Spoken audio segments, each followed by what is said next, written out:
Welcome to Virtuosity, the podcast that explores all genres and all facets of musical virtuosity. And today we have a real special guest, Peter McClintock, who has been an opera director for many years at the Metropolitan Opera in New York. And we're going to be exploring vocal virtuosos. But before we get into that, just a couple of things. I want to remind everybody that you can listen to us on Spotify, but you can also check us out at YouTube, where we have playlists along with the episodes, where you can see video of a lot of the performers. And also, if you don't have access to Spotify, you can hear the full recordings of a lot of the music that we're playing today at YouTube. Also, we have a Patreon page, and anybody interested in checking out a lot of the music that we're discussing can go over to the Patreon page, and we have transcriptions of a lot of the music we're going to be doing over there. And also with Patreon, you will get special episodes devoted to an individual musician like John Coltrane, for example, and we'll have transcriptions of solos and also potential for exploring other artists and also private lessons with Timoshenko, breaking down and analyzing the music. So be sure to check that out as well. But let's get into the music. We got a lot to talk about here today. This kind of came about as Tim and I were developing our episode ideas for the show, and at a certain point we said, well, what about vocal virtuosos, and how do we define a vocal virtuoso over just a great singer, a great pop singer? And we quickly came to the conclusion that opera must be explored. And as Timo will readily admit, we didn't know much about opera. So we said, we need to call on the expert. And I said, hey, I happen to know a guy. And so, Peter, welcome to Virtuosity. Thank you. Nice to be here. And Peter, tell us a little bit about your background and how you came to be an opera director. So way back when I was studying theater at UCLA with you, I got the opera bug a little bit because I was ushering at the Dorothy Chandler Pavilion downtown in LA, and the New York City Opera at that time had a short tour they did to the West Coast every spring. And I saw a sign on the bulletin board one day. They were looking for supers, as they're called in opera, or supernumeraries, the extras, the spear chuckers.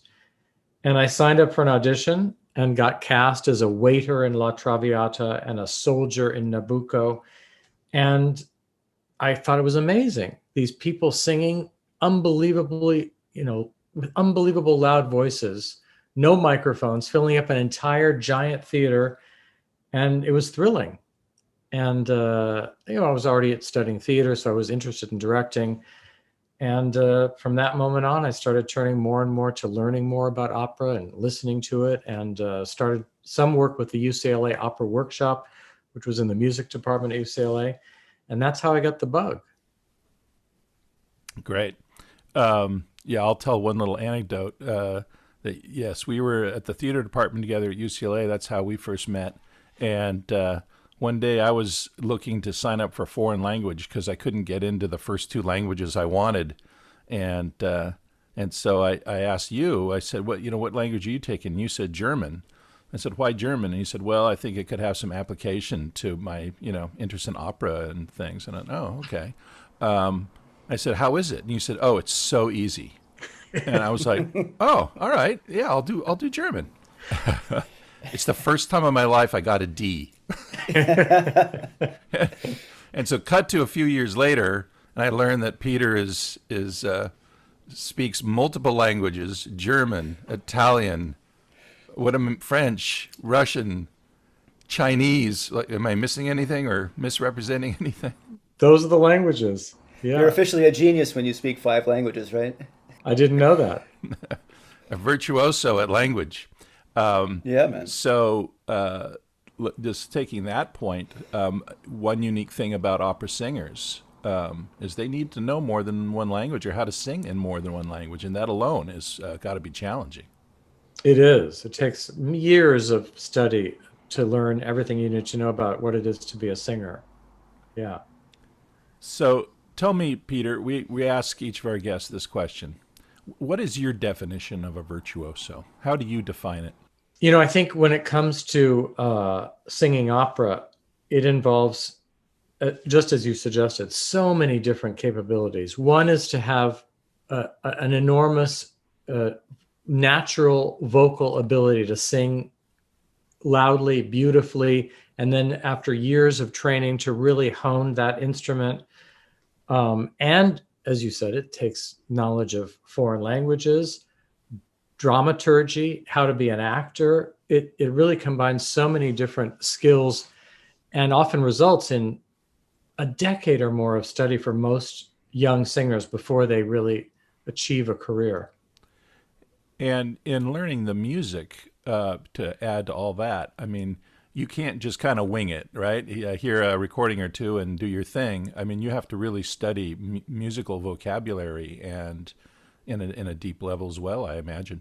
Yeah, I mean, musicianship is really important. I mean, in some genres of opera, it's easier to just kind of learn it by ear than others. Like there's a lot of Italian opera that I even know certain singers who more or less just listen to recordings and learn their parts by listening to recordings. But that is the rare exception. Most have to know exactly how to read music and read it well and, be good musicians. So tell us a little bit about the history of opera for those of us who have no idea where opera came from. How did opera get started? I mean, is it an ancient form of music or more recent? How did opera develop? Well, our current modern sense of opera really developed in Florence in the 16th century when a group of scholars and intellects, including writers, painters, musicians, got together and formed this kind of club called the Camerata in Florence. And they set out to, in a modern way, try to come up with the combined drama, music, art form that they perceived to have been the original Greek inspiration. Because they did a lot of, it was the era in the Renaissance when a lot of new knowledge was coming back into popular consciousness about what Greek life was like. And there was a lot of stuff about Greek antecedents in architecture, painting, music. So they really set out to find out or recreate what this amazing combination of drama and music was like. And they basically invented what we now know as opera. So before we get into our first song here, can we call it a song? Is it an aria? Although in this case, I think it is a song, but often they're called arias, which is just the Italian word for song. Okay. But before we get into that again, tell us just a little bit more about your experience as a director. You ended up for a long career at the New York Metropolitan Opera, one of the great, if not the greatest, opera company in the world. Yeah, I was lucky early in my career because I started my career at the San Francisco Opera as a stage manager and assistant director in 1985. And just 3 years after that, I was invited to, apply for a position at the Met. And they invited me to come and do work on my first opera there as an assistant director. It was a new production of Salome by Richard Strauss. And that was in 1988-89 season. And then a few more years, I was working both for San Francisco, which had a pretty much a fall season and was finished in December. And then I would go to New York for the remainder of the Met season, which lasted until May. So for 4 years, I was still living on the West Coast commuting. And then finally the Met said, okay, here's the deal. We want you to come permanently. And I said, okay. And there I remained for a total of, up until now, 32 years. Wow. Yeah. And as we'll get into later, you've actually worked with a lot of the modern singers that we'll be listening to in this podcast. And so we'll be asking you a lot about that. Yeah, it was my kind of gift in life to work with the most amazing singers in the world, because the Met has always attracted whoever is the greatest in the world. And by virtue of that, I've worked with hundreds of amazing talents. Yeah. So when putting together this playlist, I should point out that Peter created today's playlist, since Timo and I know nothing about opera, as we've already mentioned.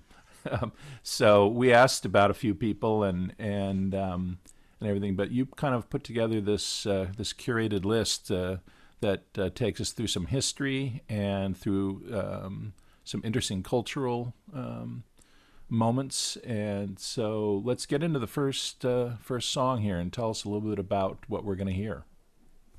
This is Marian Anderson, yes? Yes. Marian Anderson was an amazing talent who, because she was African American, was early in her career, was denied certain platforms to sing in.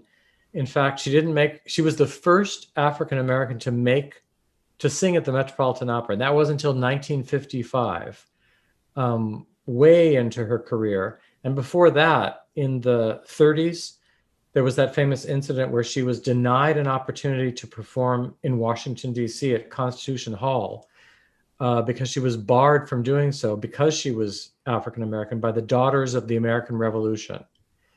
And as a result of that, a lot of people stepped in, including Eleanor Roosevelt, and said, we've got to allow her the opportunity to sing. And she sang in front of the Lincoln Memorial for over 75,000 people. Yeah, on our YouTube page, you're going to see a newsreel about that event, and it's really extraordinary. And when you look out over that mall, my first thought was, this is way more people than Donald Trump's inauguration. Indeed. Yeah. It's a monstrous crowd, and and an epic civil rights moment in American history. So let's listen. So she's going to sing. She's going to sing from Handel's Messiah, which is an oratorio, not specifically an opera, but a music genre that demands operatic voices. And she sings, and he shall feed his flock.